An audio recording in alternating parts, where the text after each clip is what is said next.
அஸ்ஸலாமு அலைக்கும் வரஹ்மத்துல்லாஹி வபரகாத்துஹு.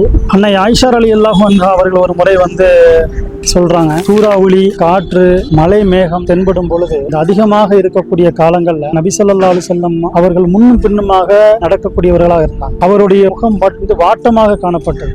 ஒரு விதமான பதட்டமான சூழ்நிலையில, தவிப்பு சூழ்நிலையில இருந்தாங்க. மழை பொழிந்து விட்டது என்று சொன்னால் ரசூல் ஸல்லல்லாஹு அலைஹி வஸல்லம் அவருடைய அந்த பதட்ட நிலை, அந்த தவிப்பு நிலை மாறிடும், மகிழ்ச்சி அவங்களுக்கு தென்படும் அப்படின்னு சொல்லி காட்டுறாங்க. சொல்லி காட்டிட்டு இது சம்பந்தமா இது குறித்து நான் நபி ஸல்லல்லாஹு அலைஹி வஸல்லம் அவர்கள்ட்ட நான் கேட்டேன் அப்படின்னு ஆயிஷா ரலியல்லாஹு சொல்றாங்க. ஏன் இந்த மாதிரி ஒரு நிலை நீங்க இருக்கிறீங்க அப்படின்னு சொல்ல போகும்போது, என் சமுதாயத்தின் மீது அல்லாஹ்வால் ஏற்படுத்தப்பட்ட, ஏவிவிடப்பட்ட சோதனையாக இருக்குமோ என்று நான் அஞ்சினேன் அப்படின்னு சொல்லி காட்டுறாங்க. மழை பொழியும் பொழுது இது அல்லாஹ்வுடைய அருள், அந்த சோதனை மறைந்தது அல்லாஹ்வுடைய அருள் அப்படிங்கிறத சொல்லி காட்டுறாங்க. நபி ஸல்லல்லாஹு அலைஹி வஸல்லம் இன்னொரு இடங்களை சொல்லி காட்ட போகும் பொழுது, அவர்கள் இந்த மழை, இது போன்ற சூரிய கிரகணம் வரப்போகும் பொழுது உடனடியாக பள்ளிக்கு விரைந்து அல்லாஹ்விடத்துல மன்றாடுவார். அப்ப அப்படிப்பட்ட ஒரு சூழ்நிலை, அப்படிப்பட்ட ஒரு வாழ்க்கையுடைய வழிமுறை நம்முடைய வாழ்க்கையில கொண்டு வர்றதுதான் நம்முடைய சுன்னத்து. அந்த அடிப்படையில் நம்ம வாழக்கூடிய கிருபை செய்வானாக அல்லாஹ். ஆமீன். அஸ்ஸலாமு அலைக்கும் வரஹ்மத்துல்லாஹி வபரகாத்துஹு.